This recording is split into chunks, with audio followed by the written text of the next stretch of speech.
All right, welcome to the first episode of Track 40.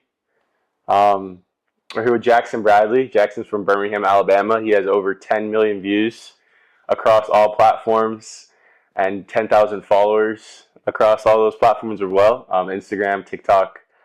I met Jackson in the sauna a couple months ago, and I had DM'd him or texted him probably a month ago, and we kind of just caught up, had a sit down conversation. Um, he's an inspiration to me, and I think he's going to be an inspiration to you guys too. So we're happy to have you. Yeah, appreciate you having me on. Yeah. So where do we start? I want this to be a conversation about things you're passionate about, right? You're in the health and fitness space, so I just want to kind of start it off with, first of all, like, what does health and fitness mean for you? Like, what does that mean to you personally, and why is it so important to you? Yeah, so I think that health and fitness, it's super important because there's a lot of parallels between health and fitness and life. Yeah. So, for example, I think, showing up for yourself in fitness also kind of carries over into, showing up for yourself in other ways in life, such as showing up for yourself and going to class or whatever it may be. Yeah. So I think that's partly why I'm so passionate about it. Yeah, it's dope. And I think it's easy to kind of like just know that and say it, but like until it becomes real for your life and you really see those like the evidence or like the result of the work of like actually being consistent in health and fitness, and you eventually be able to see that like in your real life. Like it's really cool to see that crossover. I don't think we talk about that enough for you. So when did you start really like consciously paying attention to like health and fitness? Yeah, so my whole life I've been an athlete. Like I grew up playing sports, but it was never really something that like I truly dove into until college. So, playing two sports in high school, I always, like I said, knew the importance of fitness. But when I went to college, I didn't really have anything. Yeah. So I was trying to figure out, what that kind of looked like for me. So I started off, I was doing like boxing, jiu-jitsu, trying stuff out, and a few of my buddies actually started training for a half marathon. And I'd always been a terrible runner, and that was something I've always been kind of insecure about. So I was like, why not sign up and, try to do something hard. So I signed up, ended up training pretty good bit, ended up getting pretty good at running to my standards as to where I was. Yeah. And from there, it became something that I kind of just implemented into my lifestyle. And once I kind of overcame that roadblock of, not being a good runner, and I saw the results of the action that I was putting into my training, it kind of carried over into this thing that I became really passionate about. So through running, like I started learning more about nutrition. Mm-hmm. And from there, like I dove into triathlon and got into like the Ironman scene. And from there, that's kind of. Yeah, you said something that was really cool. You said, you were just going to try and do something hard.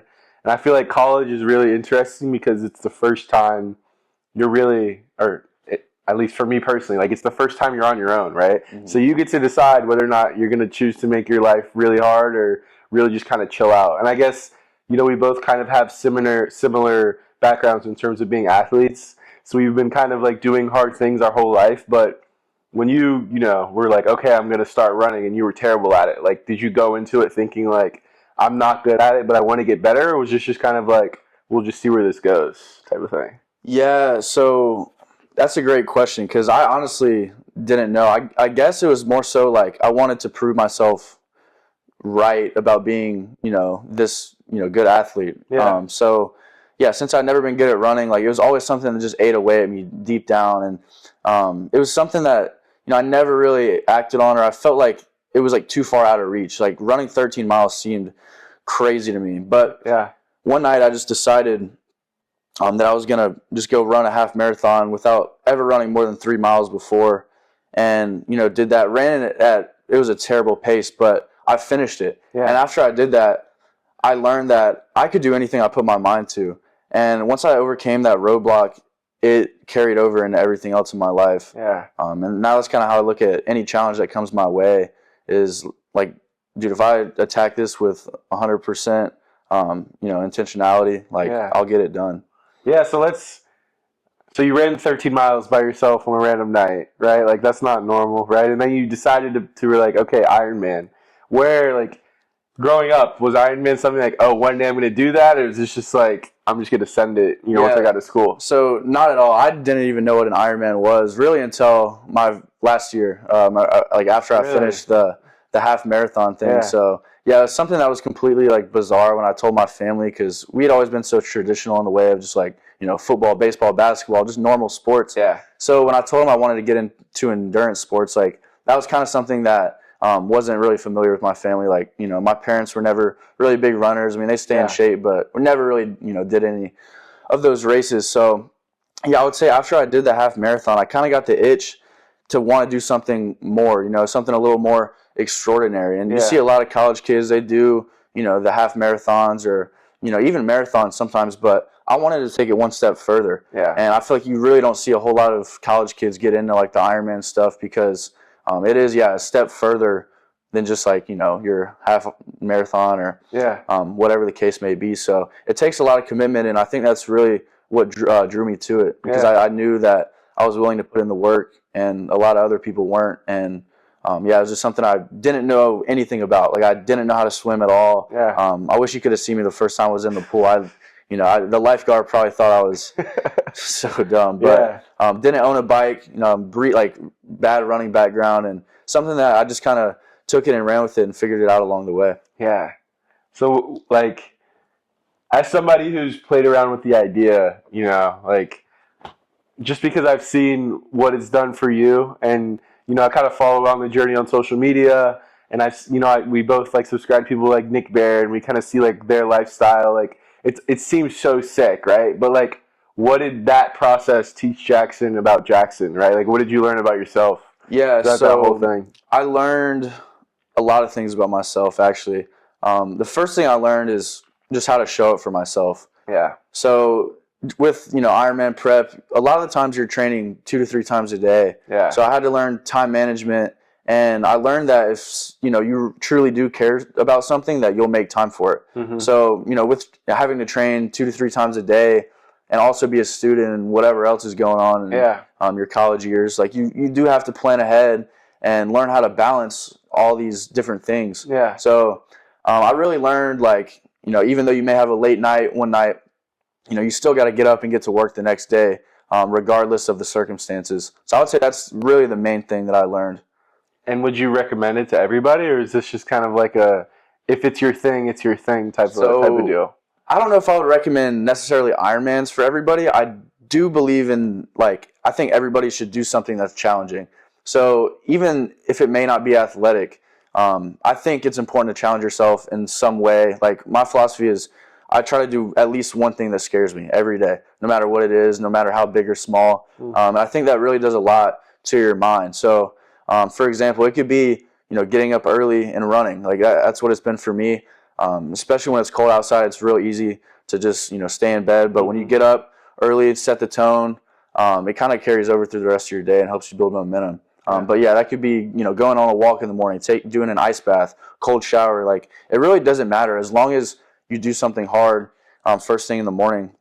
I think it carries over. Yeah, that's so good. And I've been a believer of, like, the morning is the most important part of the day. Like, if you're able to wake up and do even something for yourself, to kind of just frame out the whole day. That can be getting in the pool. That can be getting in, getting cold and getting in a cold plunge. For me, it's just going to the gym. Like, I love going to the gym every morning. It's like my happy place. I love that. But let's really zoom in on training. So you said you're training 2 to 3 times a day, right? Like, what are you doing? Are you lifting? Are you not lifting? What does recovery look like? Like, yeah, so I would say, like, now my gears have kind of shifted because I'm now in marathon prep. But when I was in my Ironman training, it really, like, just depended on the day. So as you know, an Ironman race is a triathlon. So there's 3 different disciplines. There's swimming, biking, running. Yeah. And then also it's important to do strength training on top of that. So what that kind of looked like for me, like I said, every day was different. I tried to do it every discipline 3 to 4 times a week. Wow. So, some days it was bike run. Some days it was swim and lift. Yeah. Some day it was, lift, bike, and run. Yeah. So it really just depended on the day. But, yeah, I would say now my gears have kind of shifted into marathon prep. So I plan on doing the Austin Marathon in February. So Sick. right now I'm just lifting and running. So right now I'm just working on slowly building up the mileage and then also strengthening my body so that it's ready for the load that it Will will that take be your during the marathon. first marathon? That will be my first marathon. So Wow. I'm super excited for it. That's gonna be dope. And like, okay, so you're running and you're lifting. Does lifting change when you're training for a marathon, or is a lot of the same stuff? So what I learned during Ironman prep is that you don't necessarily have to lift like 6 or 7 days out of the week.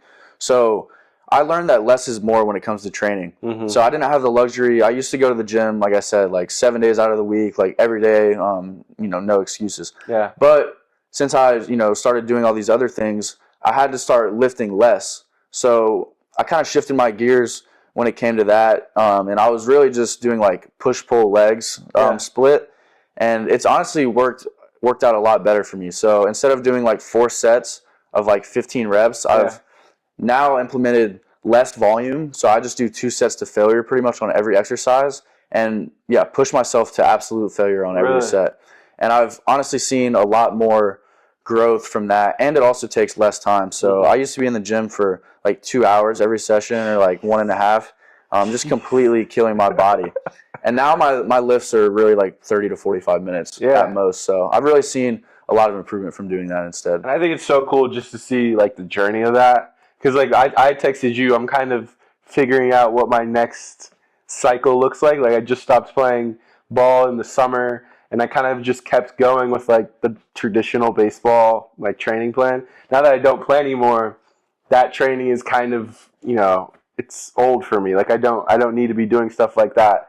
So it's encouraging for me to hear that like it's okay to kind of go through that evolution of like, in this stage of my life, this is the type of training that I'm doing, and in other stages, I'm doing other stuff. Yeah, as you get older, I guess your goals kind of shift. So lifting 6 days out of the week, like when I was in high school, may have been, a little different because my goals were different. But now I need to start training more like an athlete because, I'm running all these miles, and maybe I can't squat as heavy because I have to run 10 miles the next day, whatever the case may be. So you kind of just have to, learn along the way and kind of adjust based on what your goals are. Yeah, but I think it's really cool what you said, like starting with the goal and then building from there, as opposed to just like, I'm going to build my training plan on the way to the goal. It's like, no, where do you want to get? Where do you want to go? And then zoom out from there. I think that's dope. Yeah, no, I'm a big fan of, I call it reverse engineering. So you got to, start, look at what your goals are, and then like you said, kind of work your way backwards instead of, starting from here and then moving forward. It's better to look at the goal and then kind of look at, what are the necessary steps to help me get here. Yeah, I love that. Okay, so let's talk about food, right? I think you and I both, we love to eat, right? And I realize the importance of food for me. My mom is like a huge health nerd, right? So like I was juicing when I was a kid. I'd have carrot juice every morning and like oatmeal, and mom was like no McDonald's, but that was just like kind of how I grew up. I learned it for myself probably in high school when I was skinnier than everybody else by like 30 pounds, right? And I still kind of am, but I realized I was like, okay, like I gotta like shift nutrition, like what do I need to do? And I looked into protein powders and creatine. So for you, like, how important is food? How has food always been a big deal for you? As is it only like recently with this Ironman stuff? Yeah, so my journey with food it's kind of a funny story. So like I said, like I always knew the importance of like nutrition when it came to performance, but I never really understood the specifics. Yeah. So obviously, like when I was younger, I was in the gym bro phase, and I only cared about getting protein. So I would drink these mass gainer shakes, and I would just get fast food, get protein in any way that calories. I could. Yeah, calories. And I actually ended up gaining a good bit of fat from that. So I may have gained a little muscle, but I noticed my face was a lot chubbier than usual, and my skin was bad. So like I said, I kind of reverse engineered it. It was like, so what am I doing wrong? Like, why am I, I'm hitting all my goals. I'm hitting my protein goals. Why am I not getting the results that I want? Yeah. So I started doing more and more research and realized that, Whole Foods is where it's at. Yeah. So instead of eating your processed, chicken sandwiches or whatever it may be, I then shifted to eating more like real food. So like steaks, ground beef, like potatoes, like stuff like that. And from there, I've seen a tremendous difference in like my performance, and also just the way I feel. Yeah. So one thing that I never really understood that I think is super important that a lot of people look over is a lot of people focus on the macronutrients, just your proteins, fats, carbs. Yeah. But a lot of people neglect the micronutrients. So although the macros, they help determine how you look, Yeah. but micros help determine how you feel. Right. So I wondered why I felt tired and sleepy all the time. And once I fixed that, I ended up looking better and feeling better. Yeah, dude. I mean, food is literally the fuel, right? Right. And if you really think about it like that, like food is the fuel to every single, like the way you wake up, the way you go to sleep, the way you make decisions, your mood. Like, are you happy? Are you sad? I think it's so easy for us to just think of like, oh, this food tastes really, really good. I'm just gonna eat what tastes good, as opposed to like really conceptualizing it as fuel for the rest of my day. Like that really changes everything. Yeah, I feel like. no, I agree. And there's a lot of like misconceptions when it comes to nutrition. Like it's hard to know exactly what to believe with everything you see on the internet. Like for example, one thing that I always believed is that carbs make you fat. And when I ran that half marathon, I didn't even know what a carb was really. Yeah. So I wasn't fueling at all. I didn't know the importance of sodium when it comes to hydration. And I just went out there and ran 13 miles and wondered why I was cramping. So after that, I kind of looked a little bit more into just carbs and like really what that looks like. And I realized that carbs are used to fuel you, and they're not there to make you fat if you use them the right way. Yeah. And then I also like never really understood the importance of sodium. Like if you just drink water normally, your body can't really like use the water that you're drinking. Yeah. And then actually like if you have sodium and salt, your body can actually use that. So those are two big things that I learned over just my Ironman training. Yeah. Because if I didn't know that, like I would have completely bonked during my race. Yeah. So what does a day of eating look like for you? Like break it down from beginning to end. Good morning. Yeah. So what are we doing? Every morning, if you follow me, I call it the daily 6. So that's my form of discipline. Every morning, I show up for myself by eating 6 eggs. I think that's super important for a lot of things. Eggs are a superfood. Yeah. A lot of micronutrients. Good cholesterol for your hormones, high in protein, a lot of good things, and it's filling. So first thing in the morning, it's great for weight loss because you eat 6 eggs, and I think that's like 400 calories or something, maybe a little more, and it'll hold you for a few hours. Yeah. So every morning it's 6 eggs. I'll eat 1 to 2 kiwis, and then some big kiwi guy. Oh, big kiwi guy. So kiwis are also big in micronutrients, natural electrolytes. And then, I also have just some form of carbs. So a lot of the times it's sourdough toast with honey. Okay. And I love that. I think it's a perfectly balanced breakfast. Yeah.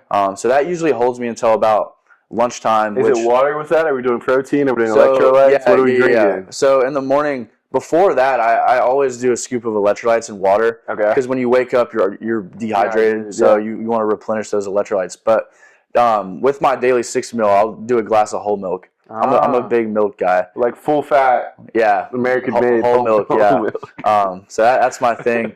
So that usually holds me until about lunch, which I do my training a lot of the times, like around the middle of the day. Really? So I like running in the morning on an empty stomach. So then after I'll refuel with that meal.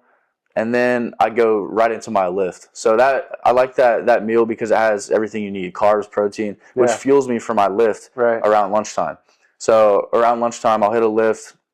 So I like to keep it light. I don't like having a whole lot in my stomach around the middle of the day. So a lot of the times it's like a yogurt bowl or, a protein smoothie. Okay. And then for dinner, every night it's a pound of beef of some sort, whether that's ground beef or steak. And then I like potatoes because they're satiating. So it's either potatoes, sometimes rice. Yeah. And then, cheese, and then maybe another protein shake. So I think it's a pretty balanced day of eating, and it's been working for me, and it's helped me see results, and makes me look good and feel good as well. Yeah, you're not tired, you're not sluggish, and it's interesting. Like you have 2 big meals, kind of like cap ending, like beginning and end, bookending your day, not cap ending, but like for me personally, right? Like I don't have 6, I have 5 in the morning, and then I usually go pasta for lunch, and then it's usually a pound of meat for dinner. So just to see like the difference. I didn't know you're not a big lunch guy. Like I look forward to lunch. Like by the time lunch comes, I'm like, all right, that like I Yeah. need to have food. But for you, it's more of like a let me have enough just to fuel me throughout the day and then get to dinner. Yeah, a lot of times around lunch, it's just like some quick carbs. Yeah. So depending on if I run in the morning or not, I like to mix in a little extra carbs as well. Yeah. Maybe with that protein shake, just to help fuel my workout as well. So, That's sick. yeah. So let's talk about recovery, right? You're training two to three times a day. I mean, you gotta be doing something to like be able to wake up and keep going. Because I feel like that's the name of the game. Like to be able to wake up and go back to training, right? Is like half the battle. I feel like. So are we sleeping 10 hours? Are we like blue light glasses? Do we have Normatec boots? Like what are we doing for recovery? So yeah, sleep is obviously the most important thing. Sleep and nutrition. I think those are the two biggest things. I wouldn't even worry about doing saunas and ice baths. If your nutrition and your sleep isn't dialed, you need to get that first. Yeah. And then from there, you can use there's different tools that you can use, such as a sauna. It's great for recovery. Ice baths are also great. Yeah. Depending on the timing of those, or even just walks. Or like for me, like I'll go on recovery runs now. So just like slower pace and just getting that blood flowing again without having to do like intense exercise is actually really good for your body. So there's a few different things I do every night before bed. I have this little 10-minute mobility routine that I do. Okay. So after a long day of training, I'll do 3 sets of tibialis raises. Yeah. I used to struggle with shin splints a lot. Okay. So I'll do 3 sets of 25 of those. And then I have a tennis ball I'll stand on and rub my foot on. Yeah. Fun fact, a lot of like your foot is connected to like the rest of your body, like the muscles. So by massaging your foot, it actually loosens up like the whole rest of your body as well. So I like doing the tennis ball because there's a lot of strain on my foot when I run, and it kind of helps ease that tension. Then I also just foam roll and massage gun. So I do that for 10 minutes before bed, and I've seen I haven't gotten injured all throughout my training. I think I posted something about it the other day. I'd ran like 20+ mile weeks for like 35 weeks straight without being injured. So I really do think that keep it simple. You don't have to buy the most expensive recovery equipment. Just do the necessary things, like do the basics, and then you can worry about everything else. Yeah, and speaking of somebody who just tore a muscle I just pulled a muscle in my back like literally 2 days ago. First time I got hurt in a minute.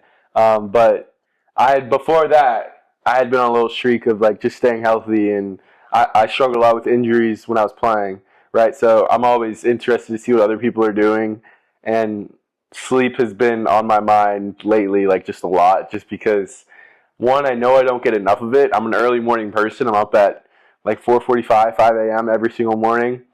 So in order for me to get what I need to get, I need to be in bed by at least 10. That's just the way my mind works, and even that's only 7, right? So it could always be 8 or 9. But for me, I know I need 7 to be ready to go and have a very productive day. Is there like a number for you that like? Yeah, I mean, honestly, I need to do better with sleep. I would say like for me, sometimes it's like 6 hours, which isn't enough.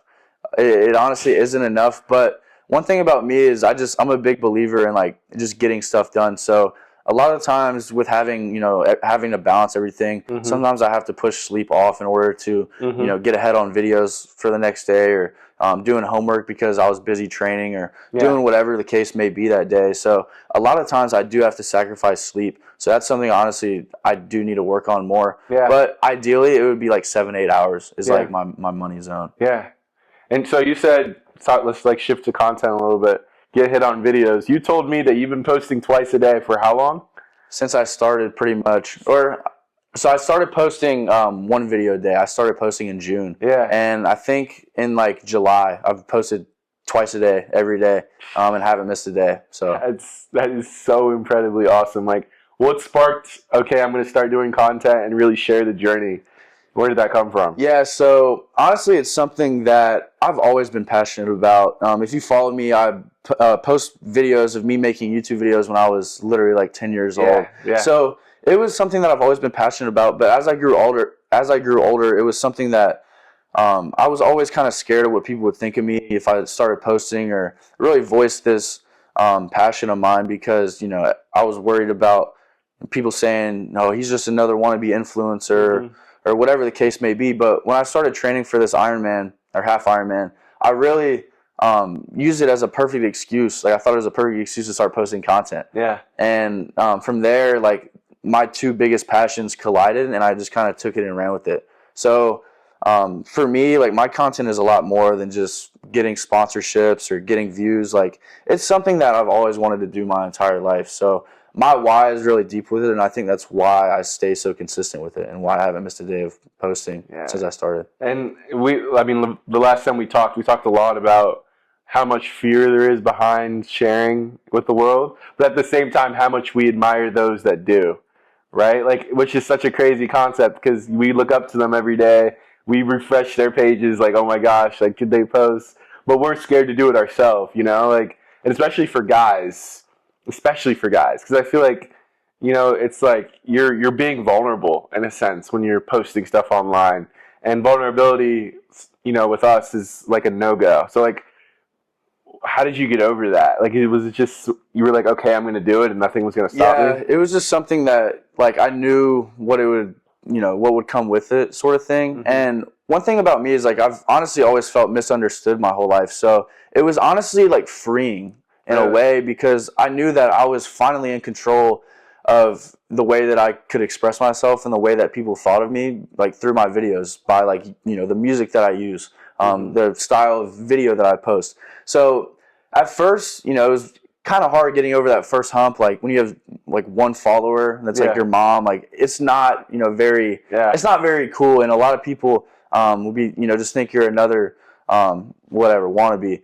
But what you learn is as you do it more and more and more, it gets less scary, and you start to care less about it. And now it's become something that I care so deeply about that I don't really care who has to say what about it. I enjoy it so much, and it brings so much joy and happiness to my life through inspiring others, and also just being able to express myself in a way that I never have before, that it really doesn't matter what anybody says about it. Yeah, dude. And I mean, I looked before you got here. I think you're at 4,900 and something. Like we're on the edge of 5K. Almost 5K. And how long? How long is this, Jack Brad Fit? A few months. I think I've started posting on Instagram in like June or July. So wow, it's been a fun journey. That's so cool. So like speaking on momentum, like specifically in content, right? Like you told me before you posted your first video, you had been editing for weeks, right? And then you posted one. How much easier does it get once you really get in the groove, or is it always a challenge? It gets easier as you go. So I would say, like, I knew for me, it was,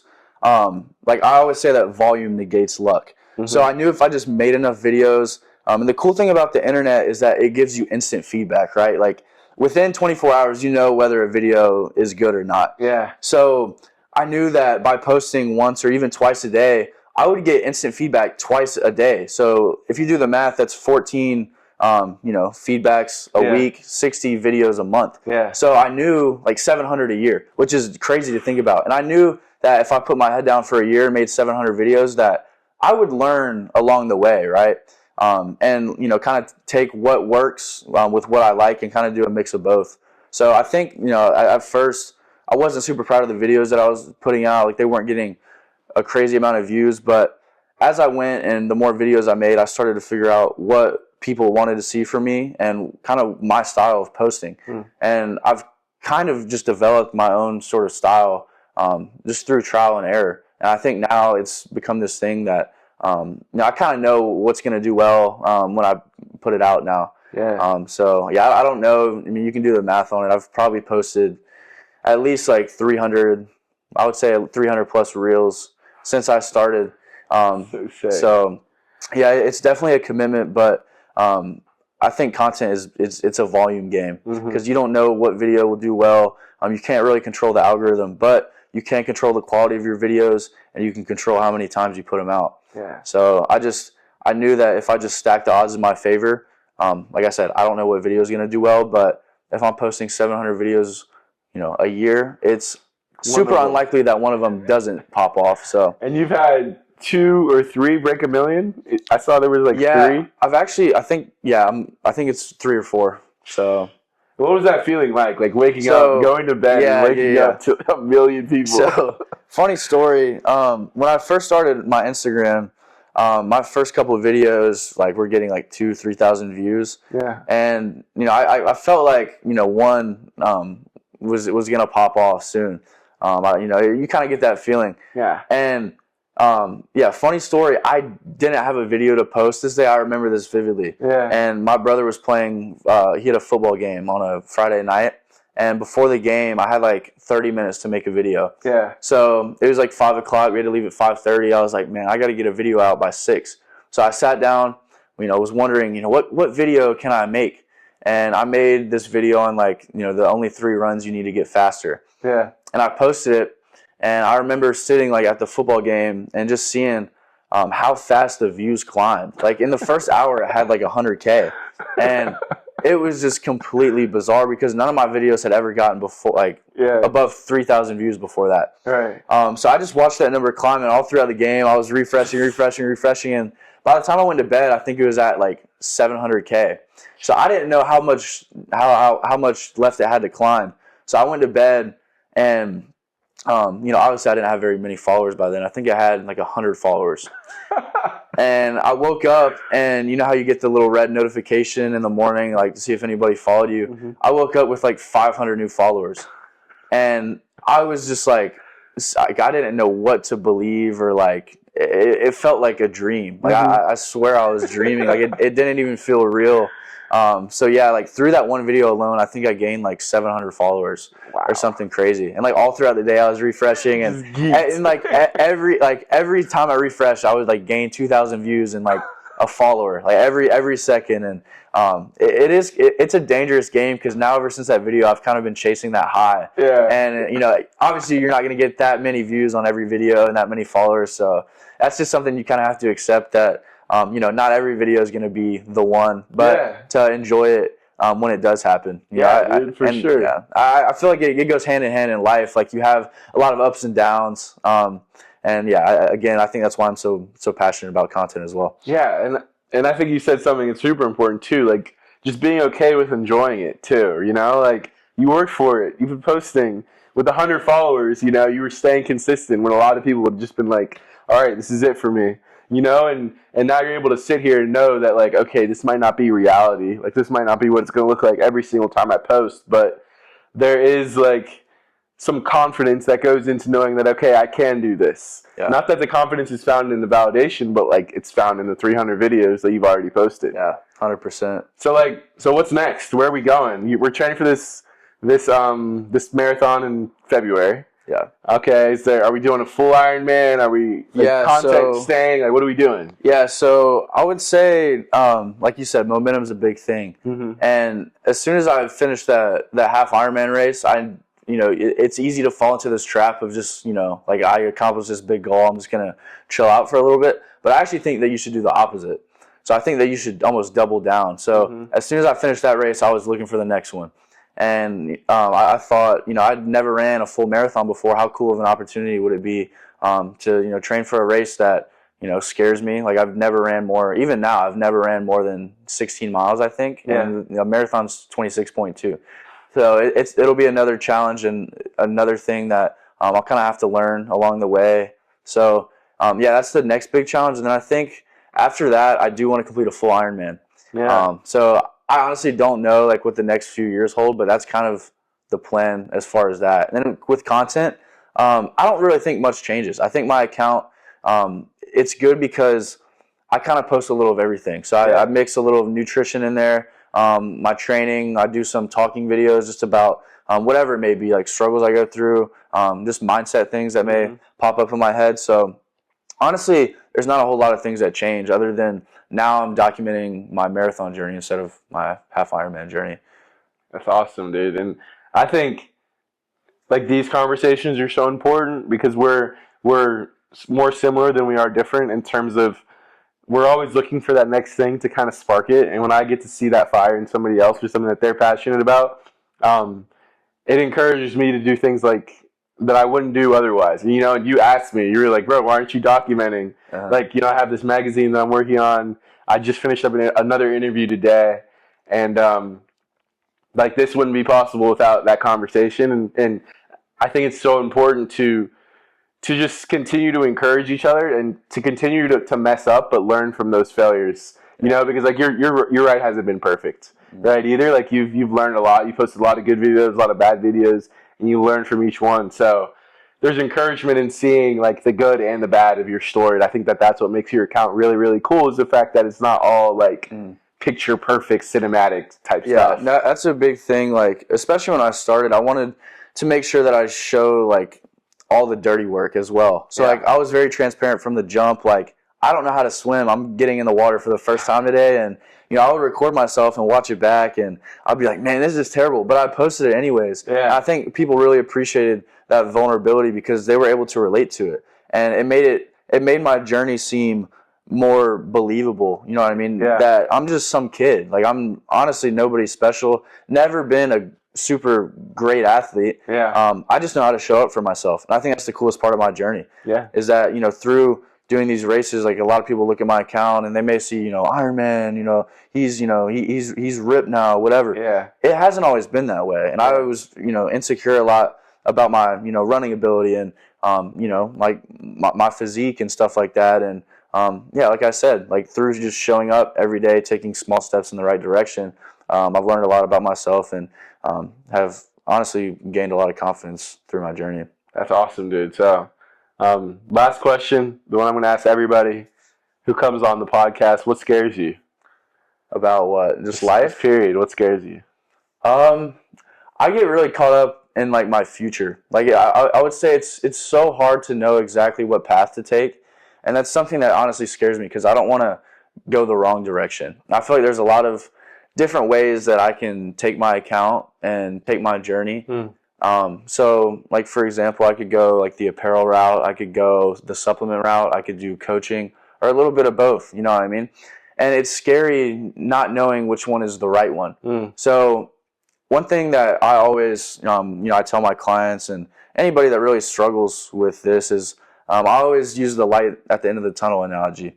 And sometimes the tunnel is too far that you can't really see the light yet. Yeah. And a lot of people ask me what my future looks like, and honestly, I don't know what to tell them because I don't know. Like, I can't see that light at the end of the tunnel because the tunnel is too long. Yeah. But all I can do is just keep taking steps in the right direction, and hopefully one day I'll be able to see that little glimpse of the light, and then I'll know exactly what path I need to take to be there. So, the tunnel may be dark at times like it is right now. I don't know exactly what direction I need to take. You may bump into the wall a few times, stumble in different directions, but you have to trust in God's plan for you and know that there really is no wrong decision because every decision is just a part of your journey.